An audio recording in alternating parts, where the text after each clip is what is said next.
Hello again, my little conscripts, and welcome to another Mordian Glory video. But is it even a Mordian Glory video today? For I am joined by the man, the myth, the legend, member of the Mordian Glory community, and my guest on, is it the Saltcast today? We could say, I mean, we're both pretty salty people. We could be salty. It's this... Yeah. Simon, you've changed so much. No, it's... Yes, yeah, I'll go there. I'm bringing a little bit of salt. It's GodLikePoet! GodLikePoet, thank you so much. So for those of you who don't know, GodLikePoet is a big member of the Mordian Glory community. He joins live streams every single day, and he is, or should I say, was, our resident Sisters of Battle player. And you've been part of the community for about 2 years now, but recently something's happened, and it's funny how after spending 2 years in a guard community, you just one day woke up and decided to collect an Imperial Guard army. Yeah, it's, after 2 years, you just end up with a guard army. It just appears. That's what it's just like. It's literally subliminal messaging. Yeah. You just go to sleep, and I'm just like, you go to sleep listening to Mordian Glory, and then it just filters into your subconscious. I mean, all joking aside, I actually do. Like sometimes on this, like I'll just have the stream on, and I'll just like lying in bed, just kind of going to sleep, and every now and then somebody will say something like, I've got to respond to that. Every now and again, you'll get jarred away because I just go, it's popping up, baby! Yeah. Do you know, I mean, honestly, that is one of the reasons I'm glad that the Giga Chat alert is gone now. Off. Yeah. God. So as funny as it was with that video, if you know, you know. If you know, you know. Yeah. But yeah, I had to stop it because even though it was probably my favorite alert of all time, it was very loud. It often people would go, "That's just giving me a headache," kind of thing. And I would, if I forgot to turn the audio down, it would deafen me on the stream as well. So sadly, I had to go. But it was one for the OG members. They'll know that. Yeah. Now, speaking of OG members and you being around 2 years and you getting a guard army, we've got a special video today because GodLikePoet has done something which I myself have talked about from a sort of theory point of view several times over the course of doing the Mordian Glory channel. How to collect an Imperial Guard army, but not have to take out a second mortgage to do it. Because, it's all, the Imperial Guard is one of the coolest armies, but it just is one of the most expensive armies. When Games Workshop wants you to spend £30 plus, more than £30 per box Acadians, and the minimum infantry that is generally recommended in a guard army is, about 100. You gotta, maybe 80. You're gonna need to be spending between 240 and 300 pounds new in box from Games Workshop just to get your infantry, and that's not even gonna be like 500 points. Yeah, it's the volume. It's the volume. So that's the problem. I think it's Guard isn't the only army, but I think it's probably the worst offender. It's probably even worse than Tyranids these days because of the command squads and stuff you've got to throw in there as well. So if you don't, the thing is, if you don't get enough infantry and you go for tanks instead, tanks aren't that cheap anymore. Games Workshop want you to spend £40+ on a Lehman Russ, and they want you to spend £60+ on a Rogue or Dawn. Even if you end up going down the tank route, look, however you slice it, Guard's an expensive army, and I think if you get a Guard army if you buy it new in box, even from a third-party retailer, if you're getting a new in box Guard army for less than £500, you've done very, very well for yourself. Yeah. So yeah, I think one of the things that which is obviously a bit of a pisser, because we always want new people to get into the Guard, but we don't also want people feeling like they've got a barrier to entry. So one of the things that we often talk about is how you can get into the Guard for cheap. However, up until this point, it's never been done. Up until this point, this has all been theory. But today, it is reality. For GodLikePoet has managed to put together a full 2,000 point Imperial Guard army. New in box, technically. New in box. Not any games. Yeah, well, not Games Workshop boxes. No, not Games Workshop boxes. There were a couple of bits off eBay, and we'll get into that. Okay, that's fine. But it was bits. Okay, that's cool. So his full 2,000 point Imperial Guard army for less than £200, and the biggie is here, and this is the difference. The biggie is here.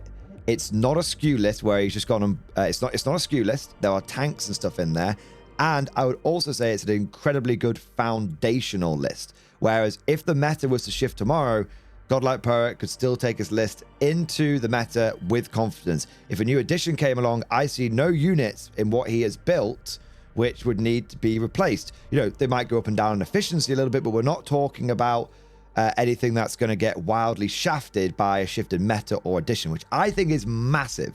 I think that is absolutely massive. It's a really, really big point, and that's why I've invited him on here today, because not only because he's a good mate and I want to have a chat with him, but also because it's his baby, and so I want him to explain to us the thought process and everything around that. So I think the first thing, where do you want to start? Do you want to start with why you got into the list, or do you want to start with the list itself? Let's start with the list itself. Okay, get into the good stuff. And we'll go through what the list actually contains. Okay. So start at the top. We've got a Cadian Castellan with a Power Fist and a Plasma Pistol. We've got another Cadian Castellan with a Power Fist and a Plasma Pistol. We've got a Cadian Command Squad, the Commander with a Power Fist and a Plasma Pistol. We've got one Veteran Guardsman with a Power Fist and a Plasma Pistol. Then we've got Master Vox, Medipack, Regimental Standard. Gotta have the flag. Gotta have the flag. Gotta have the flag. We've got another Cadian Command Squad, which is identical to the first. We've got a Catachan Command Squad, Commander with Power Fist and Plasma Pistol. Then Vox, Medipack, Standard, and a Flamer. Nice. We have a Commissar with a Plasma Pistol and a Power Weapon. We have a Krieg Command Squad with the Lord Commissar, Plasma Pistol, Power Fist. Then we've got the Alchemic Counter Agents. Then we've got a Veteran Guardsman with close combat weapon and Plasma Gun. One with a Power Weapon and a Plasma Pistol. Then Master Vox and Regimental Standard. Then we've got a Lehman Russ Commander with Execution Plasma Cannon, 2 Plasma Sponsons, Heavy Stubber, Hunter Killer, and Grand Strategist. So that is the officers, the characters.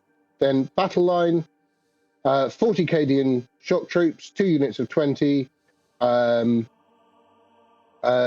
sergeants with sergeant's autogun, and then you've got 2 Vox casters each, 2 grenade launchers each, 2 plasma guns each.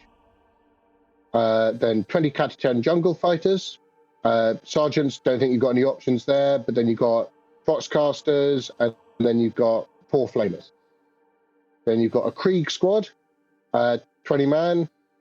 You've got Deathcore Medipacks, Vox casters, power weapons and plasma pistols on the sergeants, melter guns and plasma guns.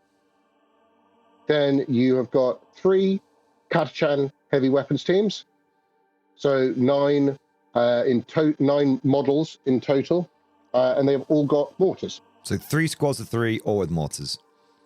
3 squads of 3, all with mortars. Then you've got a squad of 10 combat engineers. Oh, by the way, did you hear that they've been nerfed?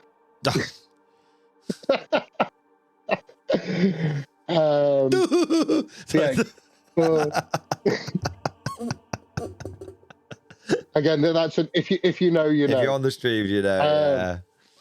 Kind of fit the whole of a piece of paper is the big one. Well, that we get onto the tanks, and that is the question, but I think so. But yeah, squad of engineers, plasma pistol, power weapon, rest of them with shotguns. You got a flamer in there, and you got your remote mine. So that's squad of 10. Then you got squad of 10. Yeah. Then you've got a squad of 10 ratlings, which have got their demolition gear. They've got their tank stopper, and then they've got the rest of them just got their sniper rifles. And then you have got 3 Lehman Russ Vanquishers, all with plasma sponsons and las cannons on the front. Excellent, excellent. So We'll make sure there's a copy of that list down in the description below. So for those of you who want to copy it and tweak it, but you can see there's nothing out of the ordinary with that list. You've got several platoons of infantry. You've got a command squad for those platoons. You've got some specialists in there with the engineers and with the ratlings. Many would say ratlings are very, very meta and have been for a little while now because of their ability to stop things like scout. And, you know, four Lehman Russes and plenty of indirect fire. It's all good core stuff, which is fantastic. And I think the big thing to, you know, my analysis of that is it's just there's some flexibility in there, and there's some ability to chop and change as needed. You know, you've got a mixture of flamers, grenade launchers, plasma guns. You've got a mixture of Katachans and Kriegers and all that kind of stuff. So it's very easy. You know, you've got, if we lump all the infantry together, including the command squads for a moment, you know, you're looking at what feels like, you know, about 120 infantry or so in the collection. Something like that. Yeah, 120 infantry, 4 tanks and some indirect fire. Yeah. It was, if you include the heavy weapon team and everything, it was 144 infantry models that I had to paint. Nice, exactly. So, you know, it's one of those. I think the important thing to note here is that because it's such it's almost just a classic, just a classic combined arms guard army right there. You know, I could take that exact. I have taken that exact same army, basically, nearest damn it, in 8th edition, 9th edition, and 10th edition. It's just it's one of the timeless style armies. So when I said at the beginning of the video, it's not a skew list, it's not been stat padded, and it's actually full of things that you're going to want from edition to edition. We weren't bullshitting you. We weren't bullshitting you. No. Now, there's no sort of fancy tricks going on in this list at all. No, it's very straightforward. And you've built the list in that particular way. But if someone wanted to take 2 5-man engineer squads, they could do. If they wanted to take 2 10-man Katachan squads instead, they could do. That's just the way that you've decided to build the list. But there's a degree of flexibility in there. And also, I imagine you've now got a mountain of spare bits as well. So if there was you know, particular special weapon you wanted instead, or particular heavy weapon you wanted instead, you could do that. So that's the list you've built. But not only do you want to look at the list, guys, you want to look at the units in the list and the weapon options they'd have to really get a sense of the degree of sort of flexibility here. So that's, you don't have to build the exact loadouts that I did. Exactly. You could build any conceivable loadout that a guard squad could have. Exactly. So the big question is, okay, so we've got the list. It's a good list. It's a list that many of us would be happy to take into battle. It's 2,000 points. Probably a little bit over if you decided to take those vanquishers of battle tanks instead. Yeah, it's as it's built, it's 1980. Okay. Now that gives you a little bit of room to put another enhancement somewhere. If you wanted Drill Commander, I know you're not hot on Drill Commander, but Drill Commander would get you to exactly 2,000. Death Mask would get you to 1990. Yeah. Reactive Command would get you to 1995. There's a little bit of room there, which is perfect because, as we said, people are going to want to tweak the list and adapt it. You know, and the infantry models you bought. You know, if someone wanted more Katachans, they could have more Katachans. If someone wanted more Kriegers, they have more Kriegers. Yeah, but you're not like, oh, you must have 40 Cadians. You've got 80 infantry, line infantry, and build them how you want. Build them how you want. So amazing, awesome. So that list will be down below, and also, I guess the next big question is, so how did you build it for such an affordable price? Actually, we'll go with that one first. How did you build it for an affordable price? Right, so what you will need to build this army is you will need 1 box of the Wargames Atlantic Prussian Reserves. Just one? No, just one. Just one. Just one. It comes with 60 guys, and that I think actually that was a big factor in me deciding to do this list. Because I saw that box, I was like, 60 guys for 25 quid. I've got to do something with that. 60 guys at 25 quid. You'll need 1 box of those. You'll need 2 boxes of Wargames Atlantic Les Grognards. And you'll need 3 boxes of Wargames Atlantic Les Grognards Command and Support. Now that comes in at £150 retail. Okay. I went to my LGS and I said, hey, I'm looking at buying quite a bit of stuff, Wargames Atlantic stuff. Would you be able to do me a discount? And they said yes. Nice. And they gave me 10%. They gave me 10%. And so that's something that I think a lot of people could do, because if you go to your local stockist, they as a stockist can buy things for cheaper and then do the discount. And you might already, I know Element Games, I think, actually has some Wargames Atlantic stuff available already. So yeah, that's a good idea. Some places like Element, they've already got the discount built in. Some places, it's always worth asking. Yeah. Just don't be a dick about it. I demand 50% off. Yeah, so that was 135, and then I got some bases, but if we're not including the bases, 135. Then a discovery that I made on stream with you guys was Temu. Okay, so we need to caveat something here. Some people don't like Temu. We will not judge you for whether you like Temu or not, and we are not telling you have to go and start buying everything from Temu, blah blah blah blah. You are just explaining how you built the army, and you are making people aware of that stuff. It is then up to you guys individually whether you want to buy something from Temu. Arse covered, disclaimer in place, continue.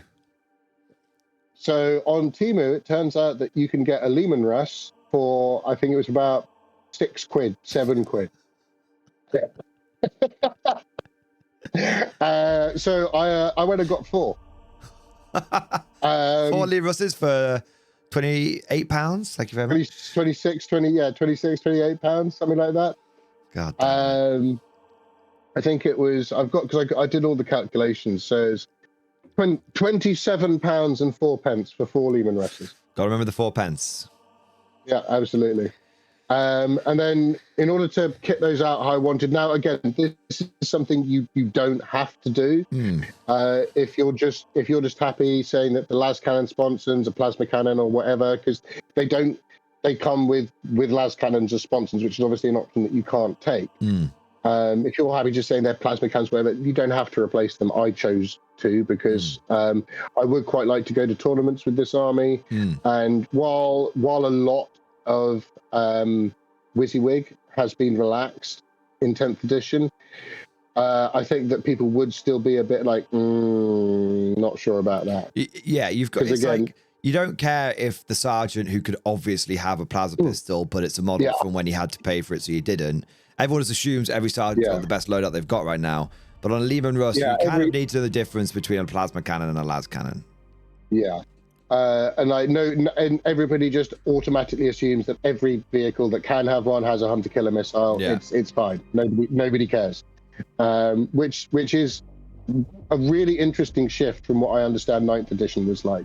For all 40k before 10th edition, it was WYSIWYG or death. Yeah. So I got some plasma cannons for the sponsons off eBay. I think I paid about just over 10 quid for that. And I got an executioner plasma cannon off eBay for the commander. And I paid about, again, I think just under a tenner for that. So and I actually ended up getting a bit of a refund on that because it took a long time to find it. Okay, fair enough. So for the seller to find it. That's fair enough. So it is important to note that the Temu tanks they come with battle cannon and then basically a las cannon in the front, but 2 las cannon sponsons. Now you could I mean, you could probably quite easily kit bash those to, you know, if you're someone that already has an existing 40k collection and already has an existing bits box, those are going to be phenomenally easy for you to kit bash. Even if you're someone who, who doesn't, you know, being able to, you know, swap those sponsors out as you did is very simple. You just chop the las cannon barrel off and stick heavy bolter, multi-melter, plasma, or heavy flame, or whatever you want on the side. But it is worth noting at this juncture that you could get those Temu tanks for even cheaper than what you did, because you could just buy them at the £6 and 1 pence or whatever it was.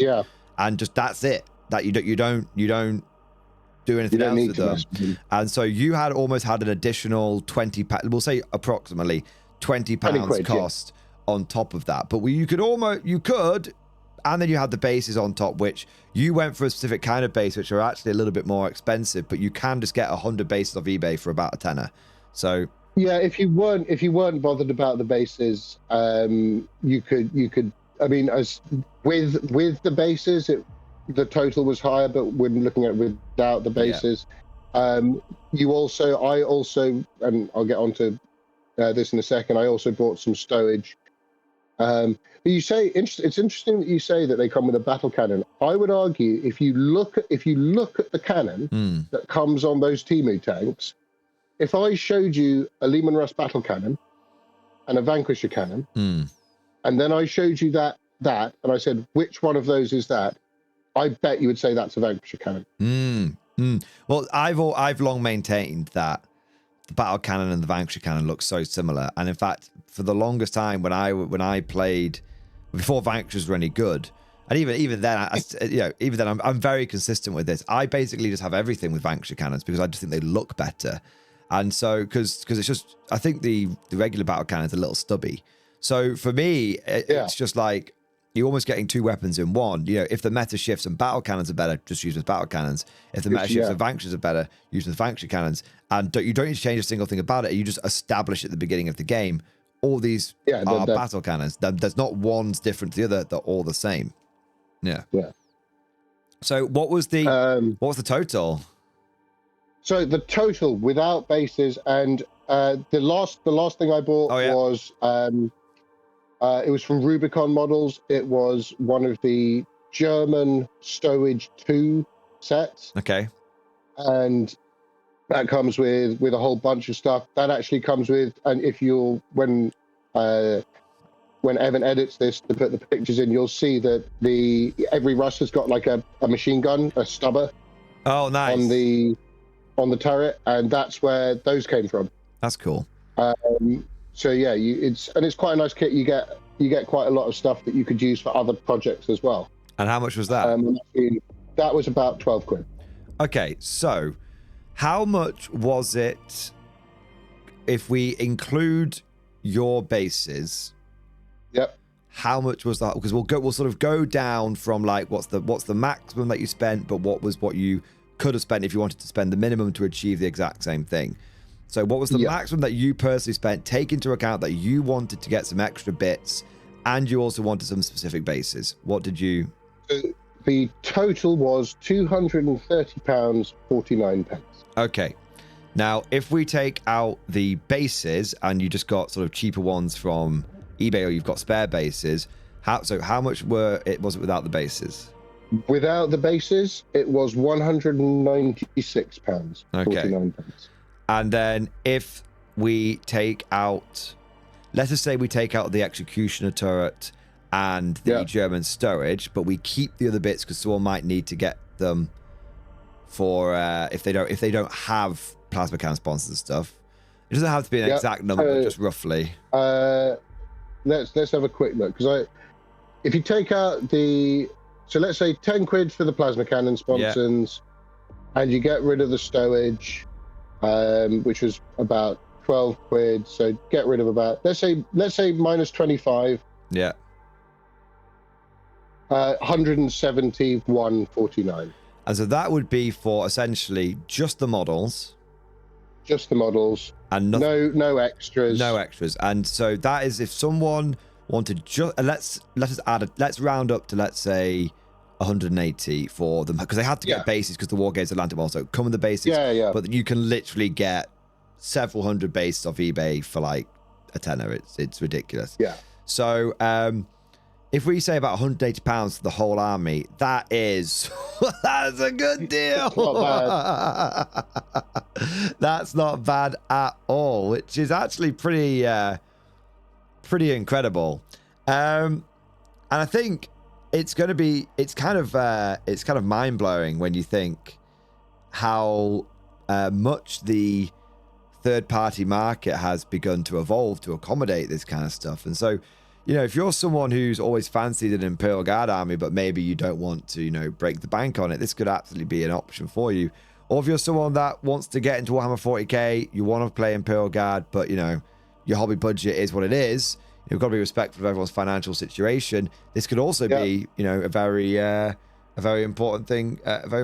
Now, let us talk for a moment about the kits themselves, because it's always one thing that can often get glossed over when talking about these kind of videos is, oh, look how amazing and cheap these infantry are, look how amazing and cheap these tanks are, and then they are an absolute dog to build. They're awful. So we don't want to gloss over that. We want to go into this eyes open, warts and all. So, Mr. GodLikePoet, do not hold back. Be honest. If there was a kit that was a problem, we want to know. We want people to go into this knowing.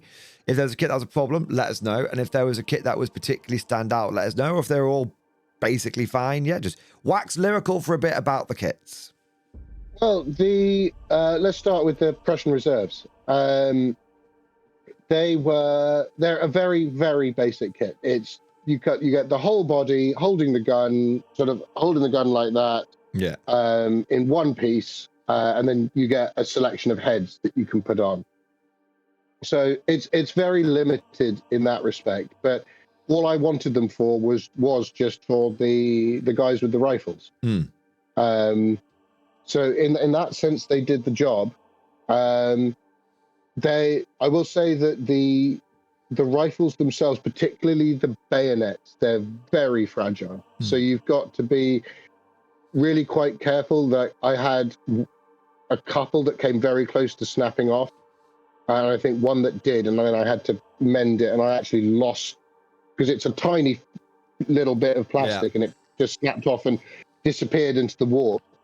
As things do. So I had to sort of craft another bayonet, because I didn't want one guy just to be there without a bayonet. Would you say almost would it be, I mean, bayonets are cool, but would you almost say just snip them off?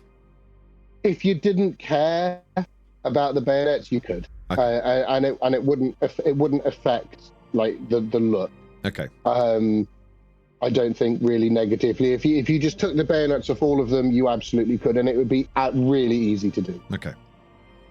And you wouldn't end up with any like ugly sort of bits where you've cut off or anything. You could literally just go and just snap them off like that. The actual Le Grognard kit themselves, generally they were really lovely to build. Very easy, very modular. You just get the body, and then you got a whole selection of arms and heads, and they go together very, very nicely. You get one thing I did like was that, and I tried to make, as I was building, I was trying to make decisions that were informed by or informed the lore of the army. So, like, I ended up giving all the special weapons guys like the Foreign Legion caps, because they're the say like the corporals and the lance corporals. That's cool. I gave the sergeants like the tin hats. I don't know, because it's based on the French, so I don't quite know. Yeah, that's it. That's what they're called. Yeah, I gave them those.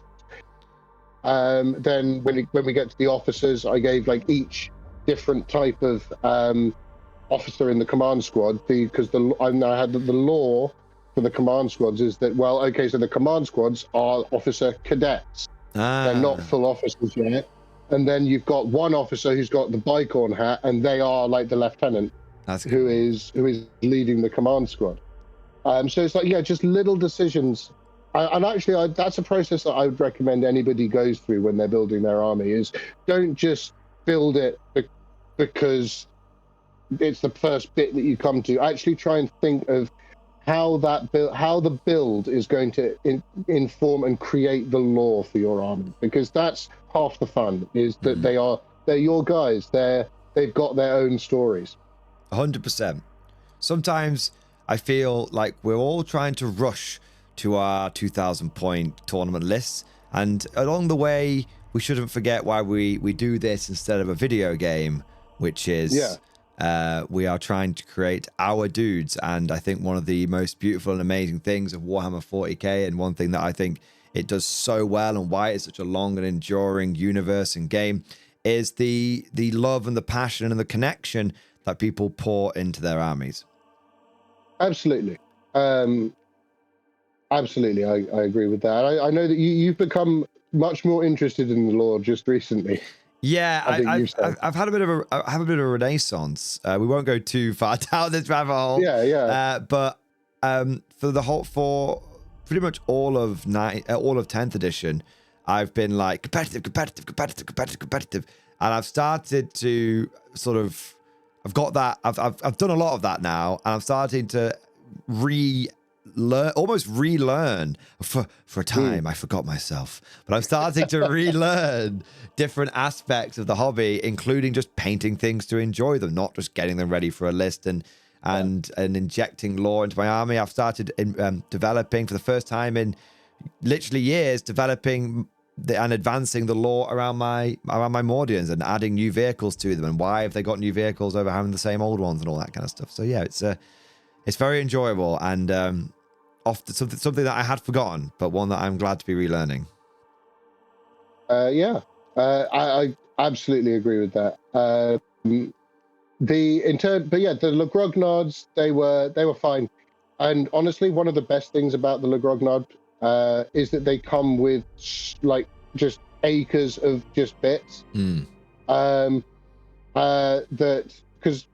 because I was thinking, well, okay, how can I do Voxcasters? I thought, well, I could just paint one of the backpacks a different color, but that's not really. And then I thought, oh, I saw on the Logrognon sprues, oh, they've got these little kind of walkie-talkie things. If you look at the picture that I've sent, that hopefully Evan will now bring up on screen. Yeah. You've got the Cadian guy in red, and he's got the Boxcaster on his back. So, and that's from the Logrognon sprue. So it's a question of, you've got to be quite. Again, a good tip for new players is be resourceful with what you've got. Kit bash. Yeah. But yeah, Logrognods, they were great.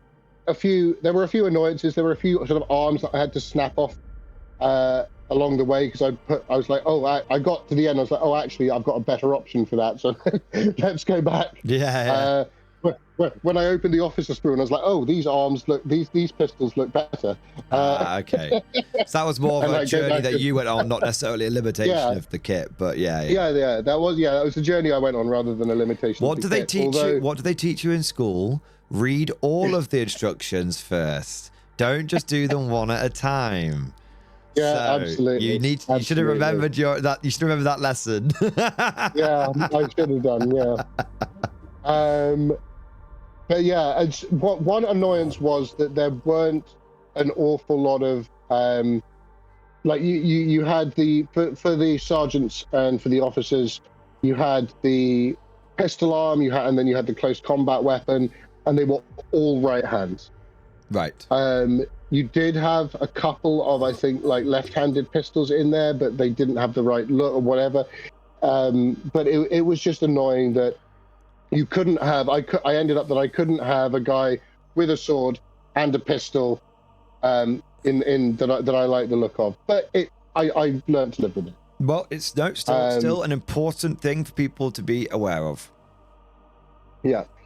If you were buying this with, I think, the Le Grognard cavalry, they do come with sword, and I am looking at getting, but. Oh, he's already expanding. He's already expanding. That's for, yeah. That's for the future. The heavy weapons were an absolute joy to put together. really, really easy. And then they're not anything on the scale of, I think, as you've said about with Warlord, the old Soviets getting the arms to fit on the conscripts with the guns, and that it's very difficult. There was a little bit of that in that you get pairs of arms that are specific that don't go, and it can be annoying once you click them off and you're like, oh shit, Christ. which one's which? Yeah. Yeah, which one's which?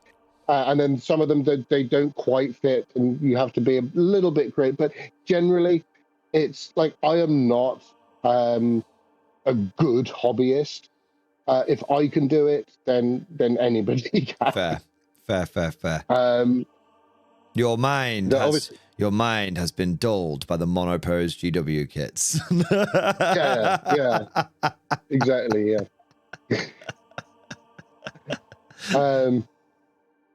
But yeah, so, and then in terms of, I got to the end, so I built, the Lehman Rusters. Yes. Absolute joke to build. They come in, you get the body. Wait, a good joke or a bad joke? Just kind of, a good joke. Like, until you look at the GW kit, and it's made up of like 5 different sprues, and you're going back and forth and back and forth. This one, you get body, tracks, bonk. You literally just push the tracks onto the side, and you're done. Just three pieces. It is effectively a 3-piece kit. And then you've got the turret, which is like 2 pieces. You got the turret, yeah. It's 2 pieces or 1 piece? 2 pieces. Turret's 2 pieces. You got the turret and the gun. Yeah. You got the sponsons. But was it like it's not quite like a 5-minute build? It's not. Yeah, 5 minutes. 5 minutes. Maximum. Now, to build that. What were they made out of? Were they made out of 3D printed resin? They were FDM. So as far melted as plastic. Yeah. So would you use plastic glue, or did you use or super glue? The honest answer is I use no glue, because they fit together the way that you've got these little pegs that you push in. You got it comes with, you got the track, and that's got 2 holes in it, and then you've got a sheet which matches up. You put the sheet on, you put 2 little pegs through, that holds the track assembly together. Then you push it into the side of the Russ, and it push fits. No way! That's wild, man. So it basically it's held in by the peg, essentially, the hole being made slightly smaller, so it's held in by the pressure, essentially. Yeah. That is wild. So you just telling me that it's probably because on Temu they're selling it as like a plastic toy rather than a model. So the idea is you don't want a kid like, in theory, you don't want a kid like getting the glue out on everything. So they have to be able to go bosh, done. Yeah. You have to glue the front las cannon in. Okay. And you have to glue the you have to glue the dozer blade on. Okay. But other than that, there was one cannon I got that was very, very loose in the socket, which is the one that I turned into the tank commander. Okay. But all the other cannons, they just push fit, so you can just push them in, pop them out. So you can pull the turret out if you wanted to. Yeah, you can. And well, obviously, I don't know how helpful that would be, because it only comes with the 1 turret option, but mayhaps in the future, if some sort of compatible turret jobby comes along, then that's an option. Yeah, absolutely. Yeah, very interesting. That's wild, man. So the Temu Rusters were very easy to build. Incredibly easy to build. One thing I think that is worth mentioning, though, because we don't want people thinking we're just fucking washing Temu's balls here. The models, from when I've after they're painted, they look great, but when they're not painted, there are some obvious FDM lines. Yeah, even after they're painted, they're very, very obviously like FDM if you look closely. And there are some very obvious lines, but honestly, from the 3 feet away test, it's not a big deal. You're actually looking at them on the table, you can't tell. Yeah, I mean, you can, but not enough to really care, at least for me. Not enough to care for £6. Not enough, exactly. Not enough to care for £6. Yeah. But for some people, because obviously for us, we want, and probably for most people watching this video, price is going to be the main point, right? That's why we're doing the whole less than £200. That'll be the title of the video and all that kind of stuff. But for others, there's still going to be an element of quality. And so Yes. for those of you that just love a good deal, and you're not overly bothered about your models looking golden demon standard, these models are perfectly functional, and that's great. But for those of you who are bothered, seriously consider before you buy. We would not want you to be disappointed. Yeah Like I said, eyes wide open on all of this, guys. Absolutely. It's particularly the back there are some ropey bits, but once it's painted, it's fine. Yeah. I don't think it's a big deal. I don't think anybody I play with would be like, your Demon Rust has got visible print lines on it. I'm not going to play you. And you're like, no, I'm not going to play you. Yeah. I can't see anybody at a tournament caring. No. They'd probably be, honestly, most of the people that I've met at tournaments would be just blown away. They're like, I'm sorry, how much did you say you paid for this? Yeah. I think, can I have the link? Yeah, exactly. Yeah, exactly. So I think we've covered pretty much all of it, but I think one thing that is a little bonus segment, as it were, is why don't you tell us a little bit about your army, the lore and all that kind of stuff? What the lore, the motivations to getting it. Obviously not going to try and be too soldier or anything in this video, but why? I guess the big question, we've covered all the practical stuff, and we've put that at the front of the video because we know we want people to get the information that they need as quickly as possible. So we've put all that at the front of the video, but let us enjoy ourselves now for a moment, and just for 5 minutes to round the video out. Why don't you tell us a little bit about your army, motivations behind getting it, and a little bit about the lore? Anything you want to talk about? Yeah. So, I mean, I would still say that I am a Sisters main, but kind of, I don't know, little bit of a history lesson. When 10th edition dropped, Sisters were widely considered the worst army in the game. That we were bottom every single week, and over the course of that first year of 10th, we clawed as a community. We absolutely clawed our way up to respectable standing in the tournament scene. Then our codex came out, and I still rate the Sisters Codex at launch as possibly, if not the best, certainly one of the best codexes of 10th. And then it immediately got killed. Yeah, it's you almost don't want your codex. I mean, a lot of people have started to say, I kind of wish I just kept the index, but not everyone. Yeah. Some factions have very much benefited from their codex, and good for them, not in a horrible way. But yeah, for some of us, it's like, I kind of wish. It was leave well alone. Yeah. The codex leaked, and the entire Sisters community went, yes, and then the points leaked, and the entire Sisters community went, oh. But anyway, the point is that over the course of 10th, GW kind of messed with Sisters to the point that I felt like I couldn't quite keep up. I wasn't happy with how they were playing. I wasn't happy with. I was still buying them. I was still painting them. I still got a huge collection, but I wasn't. They weren't really. They didn't feel right on the table for me. So much. And when I started off, I kind of had this idea that every army I collect, every Imperium army I would collect, is going to be somehow connected to this one noble Imperial family. Cool. It's called, and it was the House Venta Belgarum. I love it. Lay on the home through law, man. I'm loving it. Yeah. And the idea is that House Ventabelgarum, it's this night house from the world of Ventabelgarum that they took on the name of the world. And they are a night house, and then that's my Knights Army is House Ventabelgarum. But the idea is that they've got their fingers all through the Imperium in various different little pies. So, and they're a matriarchal society.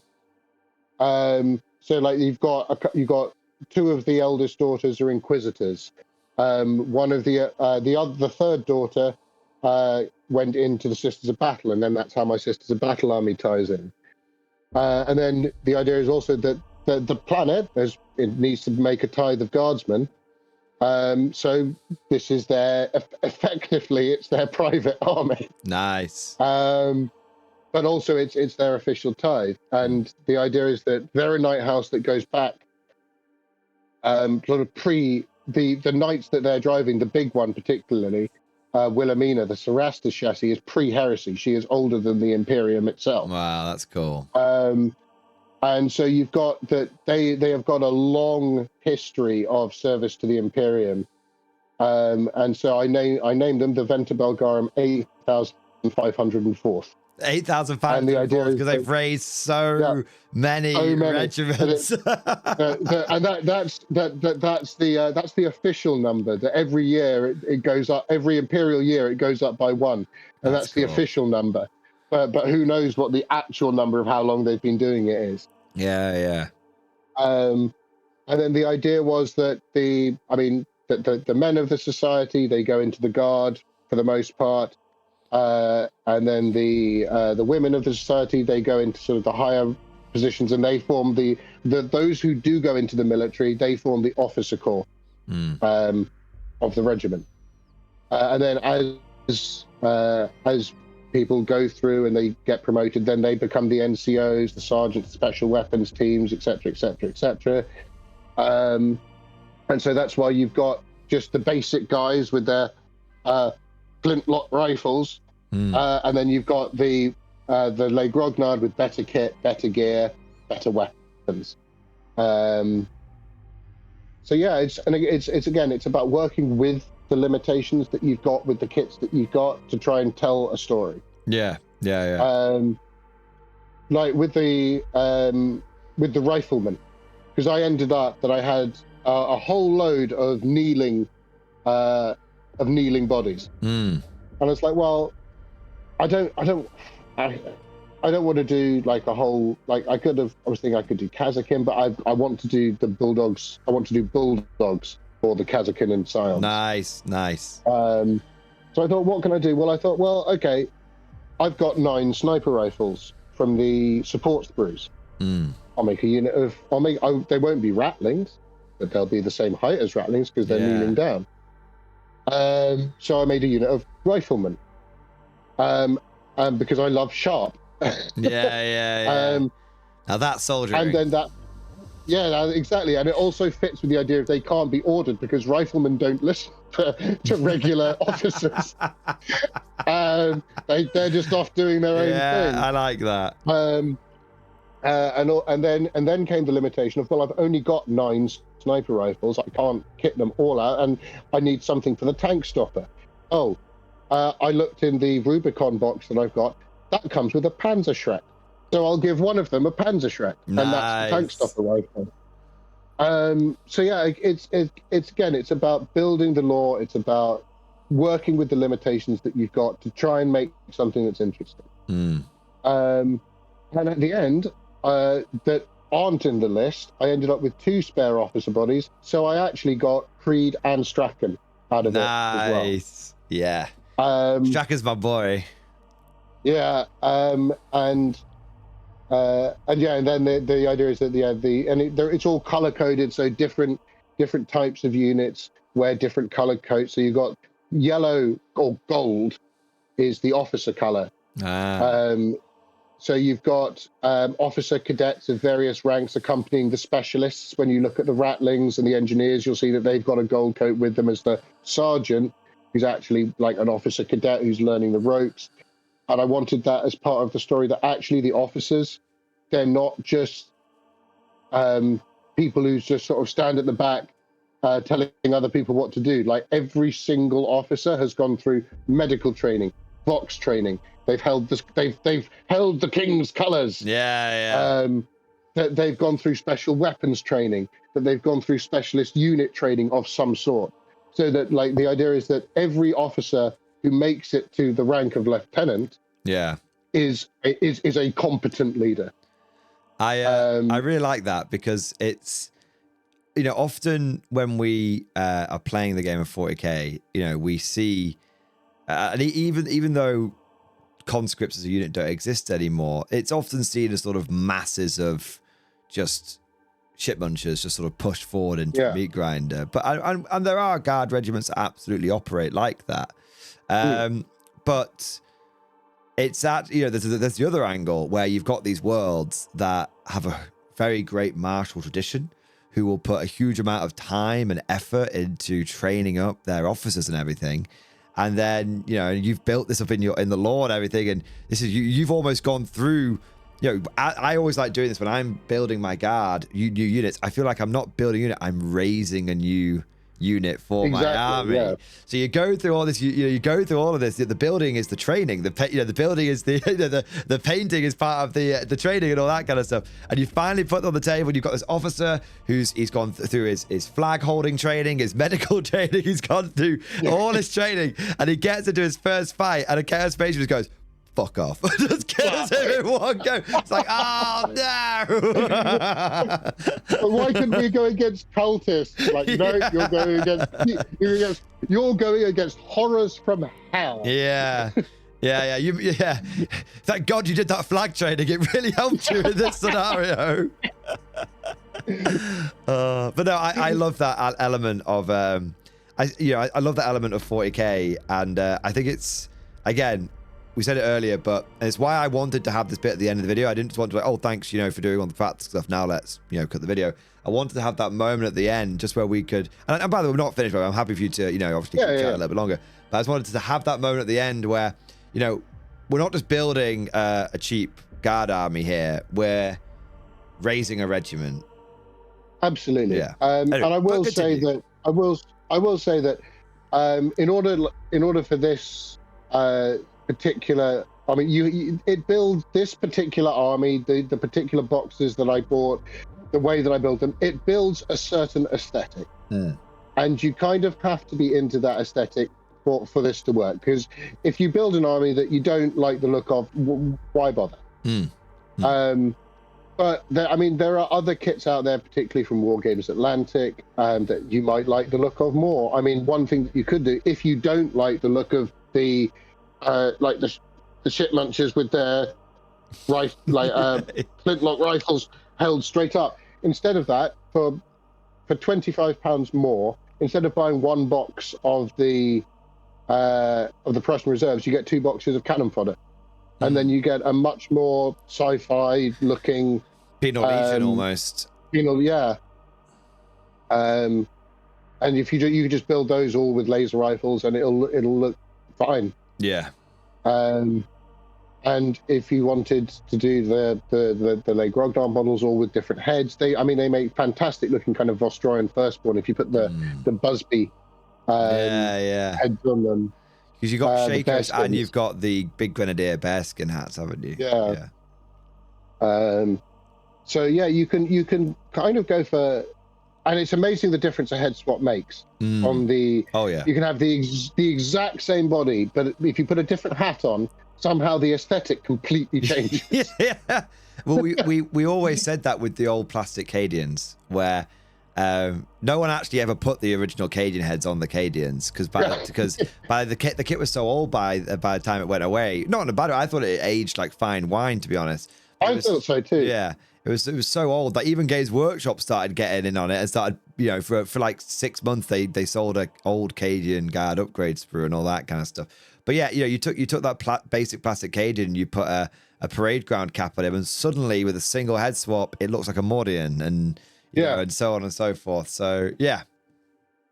Or you put a headscarf on, it looks like a Talon. Yeah, exactly. And it's the aesthetic difference that can come with hats is astonishing. Well, Yeah, I guess. Yeah, it's always about the guy with the biggest hat and the most impressive hat. He's in charge in the guard. That's how. Absolutely, yeah. Yeah, that's how it works. Why do you think commissars back in the day used to have such ridiculously oversized hats? Because they had to have the biggest hat. I love that meme. I love that. I love that meme. They had to have the biggest hat. You know, orcs, it's the biggest orc in charge. Humans, Yeah. it's the biggest hat in charge. I love how every picture of Caiaphas Cain has got him just with this hat that's kind of like up to here. And it's like that is in no way a practical size for a hat. Exactly. It's wonderful. It's exactly. That's why Chaos Dwarves are the best army Games Workshop ever made, because they have the biggest hats. Oh yeah, I got the biggest hat. Yeah, they've got the biggest ones. But if you're all right with that, mate, we'll wrap that up there. If that's okay. Absolutely. So, gentlemen and ladies and small furry creatures who are watching this video, thank you so much for watching. I hope you enjoyed it. Let us know what you think down in the comment section below. Did you find this video particularly useful? We'll keep an eye on the comment section. I'm sure between myself and GodLikePoet, we'll try and answer any questions that you have. Although, if you know, we always do get quite a lot of comments, so it may not be possible to answer every single one of them. But let us know what you think down in the comment section. And if you enjoyed today's video, don't forget to go ahead and smash that like button and subscribe, because it really does help boost this whole thing with the old YouTube algorithm. But that's all for now. Thank you for watching. And of course, as always, see you guys next time. See you next time.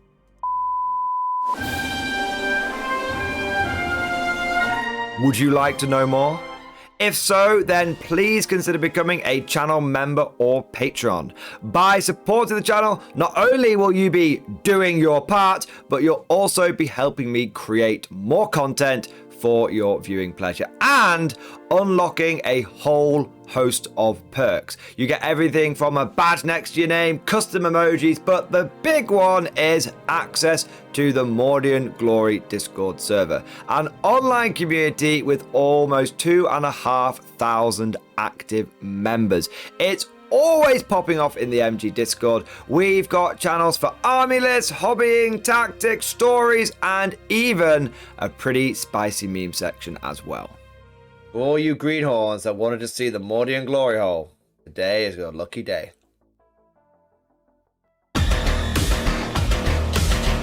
And joking aside, I do want to say a massive thank you to all of the current channel members and patrons. You guys are amazing. Truly the lifeblood of the channel. I could not do Mordian Glory full-time without the incredible and generous support of my members. So thank you guys so much. And last but certainly not least, I want to say a personal thank you to all of my top tier Patreons. These are the War Masters, the people who have truly gone above and beyond the call of duty. So a heartfelt thank you to Redfield, 32, Jurgens, Miasma, Try Again, Bragg, RJ, Scorpion, Bonbon Vert, Lord Pryor, Nicholas Walsh, John Stubbs, Guardian, Varney, Sword, Fish Trombone, Picklock the Forged. Seriously guys, thank you from the bottom of my heart. Your support is incredible and it makes a huge difference. Thank you so much. That's all for now. Hope you've all enjoyed today's video, and of course, as always, see you guys next time.